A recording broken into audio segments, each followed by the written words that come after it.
You're watching Talk with Audrey. Welcome back. Well, in California, the largest use of all urban water happens outdoors while watering your lawn. Today, my guest is a Master Gardener in Community Restoration Ecologist, Chris Serabia, and he's going to show us how to transform our yard and outdoor space with beautiful native water-wise plants this fall. Hi, Chris. Hi, good morning. How are you doing? Oh, I'm doing great, thank you. Those are some beautiful plants behind you. How do you do it? Yeah, it takes a lot of work, but it's, one step at a time we can accomplish something beautiful like this. So I know that ease and scalability is important, especially if you're trying to transform your yard by planting vegetation that's more native to California and that requires less water.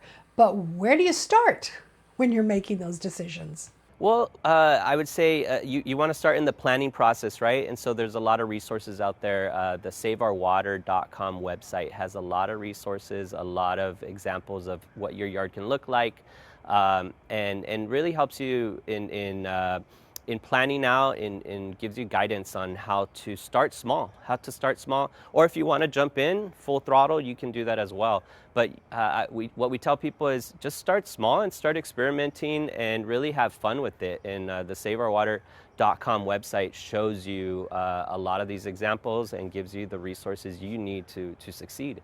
Chris, what are some of the best water resilient, water-wise plants to use? Oh my God, there's so many water-wise plants, native plants available. The list is very long. California has a lot of native plants that just do great in this climate, and then there's so many more water-wise plants that you can use. My favorite is the California sagebrush, the toyon, the buckwheats. There's so many types of buckwheats. And sages as well. There's so many other types of sages, purple sage, black sage, and they do very well. They're all low water use, and they provide really great habitat for pollinators, beneficial insects, and just really help our ecosystem, right? While making things look beautiful, aesthetically pleasing, and just really bring joy to everyone, including our wildlife. So you're in Southern California. The climate in Northern California is, of course, very different. Are there plants that thrive better in Northern California versus Southern California? Exactly, yes. So, as you travel up the state, you feel it.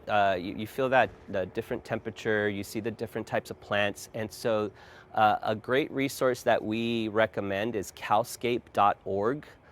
This is a website where you plug in your zip code and it tells you exactly what plants do well in your landscape. You can filter out by shady areas. You can filter that out by maybe you want something with a certain type of flower or a height.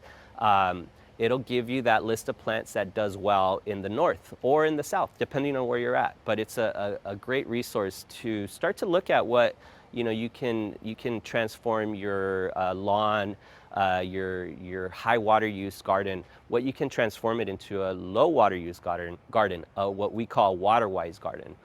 So definitely different plants, but they're all out there, and we recommend people start switching over so that you can use about 50% less water.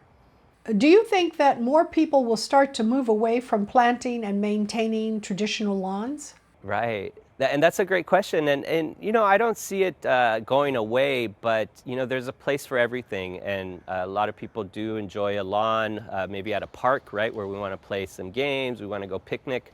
But in areas like our front yards where maybe we're not using those areas like we do at a park, maybe it's not needed. Maybe we don't need to use so much water in a landscape like that. And so why not provide habitat and start to cut down on our water use, especially in California where we're experiencing a long-term drought.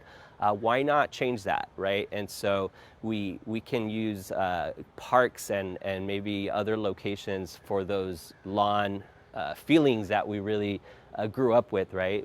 That we tend to be drawn to, and find a balance. I think that we can find a balance for water use, water-wise plants, native plants, and for that green lawn, in certain locations. Well, Chris, you just mentioned that we use a lot of water and we need to start conserving water. How much water should we be using to maintain the yard? I mean, I know it depends upon the space, But should we consider cutting back, say, 50 to 75% of the amount of water that we use? Well, what we really should be taking into consideration is why do we need to use that water? Why are we using that water on certain plants? Is it wasteful? Why use potable water on a landscape that we're not going to be eating from, or it doesn't need that potable water? We hear about, I don't know if you're based out of California, but we have almost every summer we get a drought, emergency, and we have to cut back on our water use. Now, if we all work together and conserved our water ahead of time and throughout the year, we wouldn't have to deal with those situations. So why waste our water on landscapes, right? That just suck up a lot of water. Our typical lawns are European, and so they're used to that European climate. California has a way different climate. So all we have to do is adapt our landscapes, use less water, and I don't know the amount of gallons that we'd have to cut back by, but just using less water, with these water-wise plants that use about 50% less water, we don't really have to start to think about how many gallons that might be. We just have to cut back in percentages. And so everyone benefits, and that includes the wildlife. This is a conservation of water, but also of the species that thrive on these plants, the pollinators, the beneficial insects, the birds, all these little critters that also thrive on these plants, benefit from this. And so it's a group effort, and as Californians, we can all make a difference. Tell us more about what we can find on Save Our Water's new website. So there's a great new page on the saveourwater.com website that gives you access to all the rebates that are available to you. So what you do is you go to this rebate page, you type in your zip code, and what it does is it shows you all the seasonal rebates that are available to you that help you to convert your lawn, your landscape into a water-wise landscape, right? And so this can include free materials, this can include rebates, this can include all kinds of things. Every water agency is slightly different, but we made it way easier for everyone to move in this direction of a water-wise landscape, just putting everything in one place, and so we don't have to struggle in looking for those resources for us. So I'd say that's a great one, and the website also has a lot of planting guides, a lot of information, videos. Anything you're looking for should be there in this conversion to a water-wise landscape and water conservation. All right, everyone, check out that website.